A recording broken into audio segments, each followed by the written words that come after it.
Hey, what is up guys? It's your boy Speed here, and today we're going to be looking at Olnit Sven. Specifically, we're going to be looking at the mid game, and I want to teach you guys how to be a better carry player in the mid game, how to make more consistent decisions, and stop throwing the game when you're having a strong match. And so essentially the main thing I want to focus on is like, when do you TP in, right? How do you get active? When do you know to get active? And so on and so on. Alright, before we get into the main part of the video, I do want to let you guys know that I'm not only posting videos here on YouTube, I also frequently post videos on the website. If you don't know what I'm talking about, almost every single day I'm posting a new video to the Game League website. We're going to teach you guys in depth about how to get to the next level. So if you want to become absolutely broken, click the link down below and sign up. So in this match, he's 3-1 with 180 CS at minute 15. I mean, these are unbelievable numbers. And so he's having a great match. In matches like this, you want to look to get active. Your hero will likely have a ton of impact, and so it's good to just make sure you use that impact. We'll see in this clip at minute 15 here, he actually disassembles his Echo Saber for BKB, and so he's ready to get active.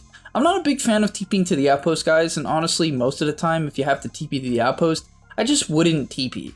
In this clip here, you're going to notice he makes that play anyways, and fortunately for him, the enemy team didn't know they had a ward, and so he was sort of able to get into the fight and get active. And we'll see he hits a 2-man stun, walks in, and is able to get a nice set of kills for his team. However, TPs to the outpost often will result in nothing if the enemy team reacts properly. Now, following the end of his God Strength, what he does is he leaves the top side of the map, right? He's just going to go bottom here, and he's going to actually TP.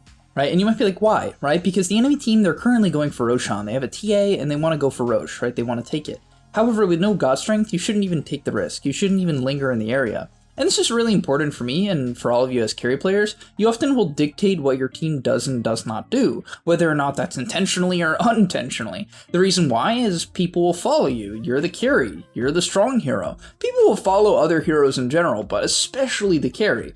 And so you notice that with his TP bottom, his team will be a lot less likely, and even in pubs, your team will be a lot less likely to take some stupid fight when you just simply do not even have God Strength. And Sven without God Strength is pretty damn useless, so try not to make things happen. Now the next engagement here, honestly, in my opinion, kind of makes no sense.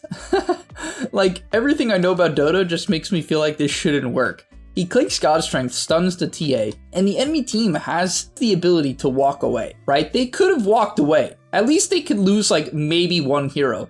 Instead, they get hit by like a 3-man Echo, a 3-man Fatal Bonds, just absolutely destroyed. I can't believe they stuck around, but I will say, you know what? I will say, as we quickly go back to it, he is untouchable, okay? They cannot burst him, and he knows that. Yes, they have a lot of stuns. He's gonna hear the Primal Beast coming in. His team is behind him. So if Primal Beast goes in, he's not gonna do shit, right? He's got a Blade Mail. This guy's not doing anything, okay? This Storm, he doesn't have BKB. He's not doing anything. No one on the enemy team can actually go in. There's too many disables, right? There's a Shaker Blink, there's Terrorize, there's all of Warlock spells, there's all of Brew spells. They're not actually making any real plays. And I think he knows this. And this is a big part of being good, just knowing, can the enemy team actually initiate on me, right? As a 2.6k HP hero, with Warcry armor, can they go on me? Now, Warcry armor ends and BKB ends, you gotta be a little bit more careful. He's only running forward here because they're obviously owning the fight. But yeah, that was just a crazy decision. Honestly though, it worked out only because he knows none of the enemy heroes can actually initiate on him due to the fact that he's having such a good game and is such a tanky hero. And from there, once again, a good decision to back out. He even almost makes the bad decision to go back in here, trying to save his Warlock, and that can cost you, right? Try not to get baited by things like this. If you don't have God Strength, you don't have BKB, the only time you should really go back in is if it's extremely obvious. There's some 400 health hero that you can stun and hit twice with Echo and finish off the kill with. From there, they're going to take the Tormentor, just a natural rotation, right? Retreating to the right, take the Tormentor, little shard for the Willow, back to the Ancients, which he just stacked, and then off to the bottom lane. Now eventually he's going to pick up a Satanic, and I think it's for the reason I mentioned previously. Well, first off, it's a good Satanic game, especially against Treant Protector. Being able to click Satanic and Dispel Overgrowth during BKB is extremely valuable, and honestly, just for that reason, you can buy this item.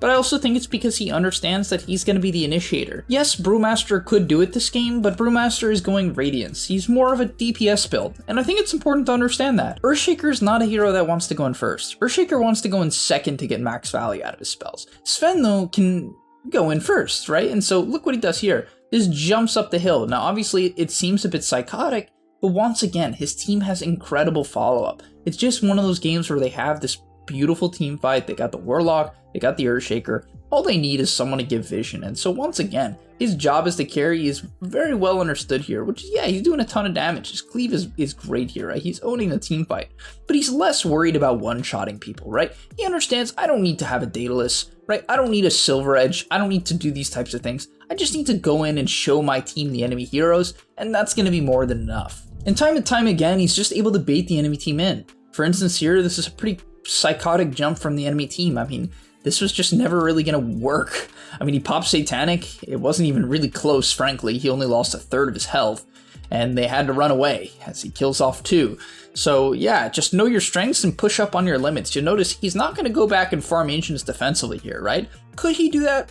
Yeah, but at this point, with the level 15 talent with the God Strength cooldown, you don't really have to go back and farm defensively as much. At this point in the game, your God Strength is going to be up much more frequently, and you're going to be able to take offensive positions on the map. And so he should do that, right? You want to close out the enemy team's space. You want to give them as little room to breathe as possible, and you want to be fight ready as, oh, that was a nice Fisher, right? That saved his Shaker there. And she's going to go on to the Primal. Obviously, the part of the problem with a build like this where you're going Satanic Harpoon is that you're pretty damn bad at like killing Primal Beast type heroes, but it doesn't matter, right? Primal Beast will like die later in the fight when he just can't kill anyone and you've killed off his backliners. Now the upcoming sequence here is really good. They're playing the top side of the map and the enemy team keeps dodging them. The enemy trains is even cutting their top wave, which is making it extremely hard to go high ground. They're trying to get damage, but the glyph was used and this stops the push. And so instead of just bashing his head in top, when Trine has prevented them from pushing by killing the next creep wave, right, there's nothing that's going to stop the backdoor now. He's going to sweep the map, right? He's going to go across, he's going to look for enemy heroes. And that's what he does. He finds the Primal Beast,